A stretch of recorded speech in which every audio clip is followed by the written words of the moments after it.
Now, you can't have an 80s series without talking about the action heroes of the 80s that me and the bro-yos wanted to be.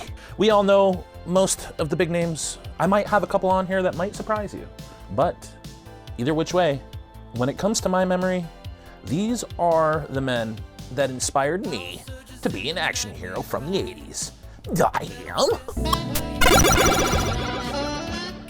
Coming in at number 10, we have Bruce Willis, specifically Bruce Willis in Die Hard. Maybe not so much moonlighting Bruce Willis, although maybe.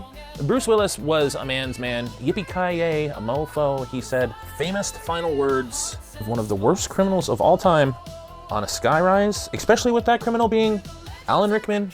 Coming in at number 9, we have Eddie Murphy in such movies as 48 Hours, Beverly Hills Cop, Another 48 Hours, or Beverly Hills Cop 2.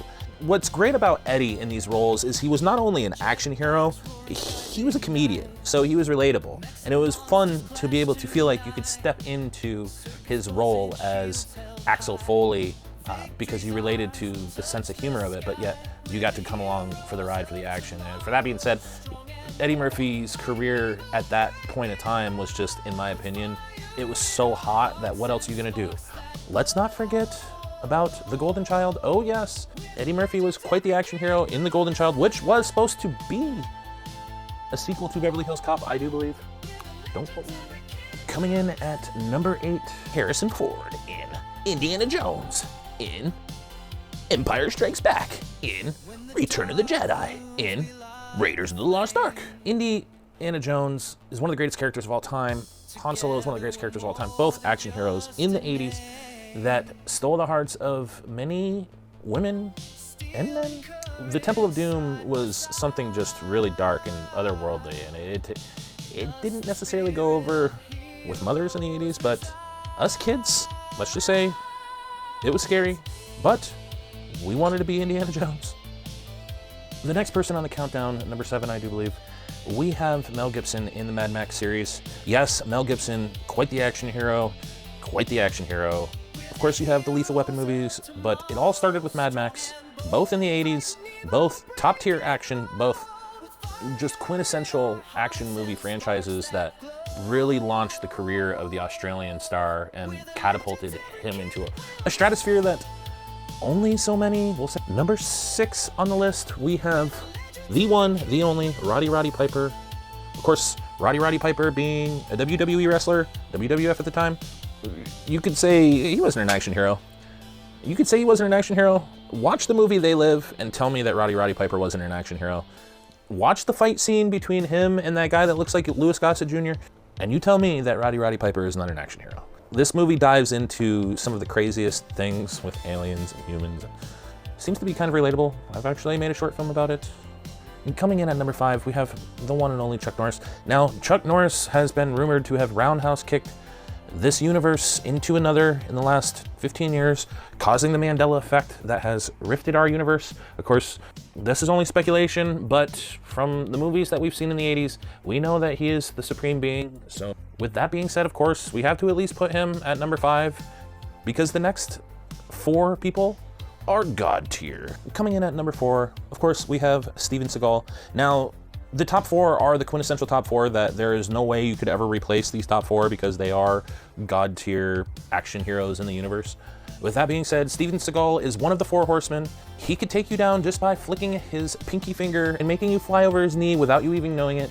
Oh yes, we never did get that collab with Steven Seagal and our next person on the list. Number 3 is literally the Johnny Cage of the 1980s. Jean-Claude Van Damme, JCVD. You can't get into the 4 horsemen of the apocalypse of action heroes without talking about JCVD. He literally does splits in between rigs. As you can see him going up here against one of the toughest opponents of all time on film, he portrayed real-life action hero Frank Duke. Frank Duke, what can you say about Jean-Claude Van Damme that we don't know? He's a monster. Yes, he might have gone through some troubling times, as we all have.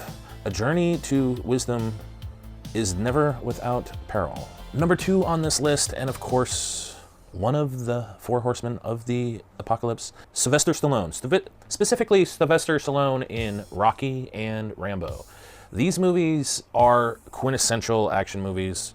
There's literally only one other person that can claim a higher tier than the tier that Sylvester Stallone stands on.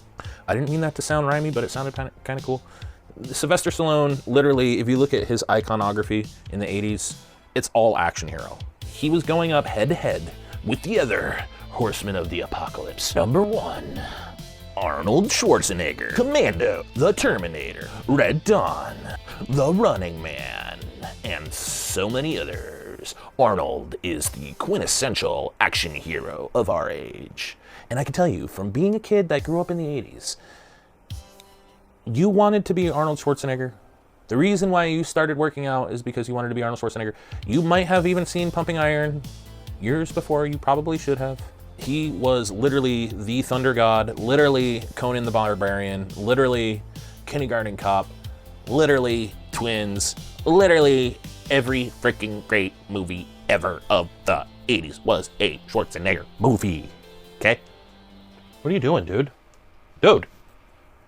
Don't be eating my wires, brub. Now, I wanted to make this list because these people inspired me, and I hope that they continue to inspire new generations. I hope we start seeing action heroes pop back up like they were in the 80s. I am an optimist, so I have hope. With that being said, do me a favor, Ian. Just stop. Please subscribe. Please subscribe.